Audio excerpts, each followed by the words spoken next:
എൻ്റെ ലൈഫിൽ എനിക്ക് ഏറ്റവും ഇമ്പോർട്ടൻ്റ് ഉള്ളൊരു കാര്യമുണ്ട്, ഇത് അവനറിയാം. എനിക്ക് ഒരിക്കൽ പോലും കഴിഞ്ഞ മാസത്തേക്കാൾ കുറവ് വരുമാനം ഈ മാസം ഉണ്ടാവരുത്. 14 വർഷമായിട്ട് ഞാൻ ഈ ഫീൽഡിലുണ്ട്.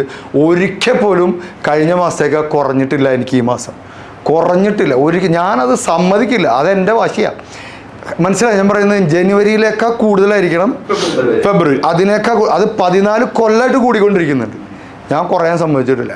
എവിടെ ഞാൻ 22-ാം തീയതി 23-ാം തീയതി ആകുമ്പോൾ കണക്കെടുക്കും. ലാസ്റ്റ് വീക്ക് ഒരു പൊളി പൊളിക്കാൻ. ആ വീക്കിലാണ് എൻ്റെ വളർച്ച നടക്കുന്നത്. കഴിഞ്ഞ മാസം ഞാൻ ഒരാഴ്ചയിൽ 4 രാജ്യത്ത് ക്ലാസ് എടുത്താൽ പോയി. 4 രാജ്യത്ത്.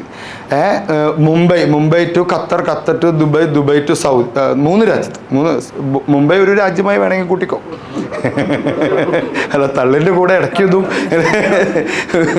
ഇത് വേറെ ഏതൊരു ക്ലാസ്സിൽ ഇതുപോലെ എന്തോ പറഞ്ഞപ്പോഴേ അയാളുടെ കസേര അയാൾ ബാക്കിലേക്ക് നിരക്കി. ഞാൻ ചോദിച്ചു എന്ത് പറ്റി? ഇല്ല സാറിൻ്റെ തള്ളിൻ്റെ ശക്തിയിൽ പോയതാ. വളരെ എളുപ്പമല്ല, പ്രത്യേകിച്ച് കുട്ടികൾക്ക്. 4 രാജ്യത്ത് നേരെ ബോംബെ പോയി. ബോംബെയിലോ ഇവൻ്റെ ഇത് നേരെ അവിടുന്ന് ഖത്തറിൽ നിന്ന് നേരെ ദുബൈ നേരെ സൗദിയിൽ നിന്ന് ഇവിടെ വന്നിട്ട് നിള കാറ്ററിങ്സിൻ്റെ പ്രോഗ്രാമാണ് പിറ്റേ ദിവസം. പിന്നെ കൊച്ചിയിൽ എവിടെയാണ്? ഷൊർണൂർ. ആ മുസ്തഫക്കാട്.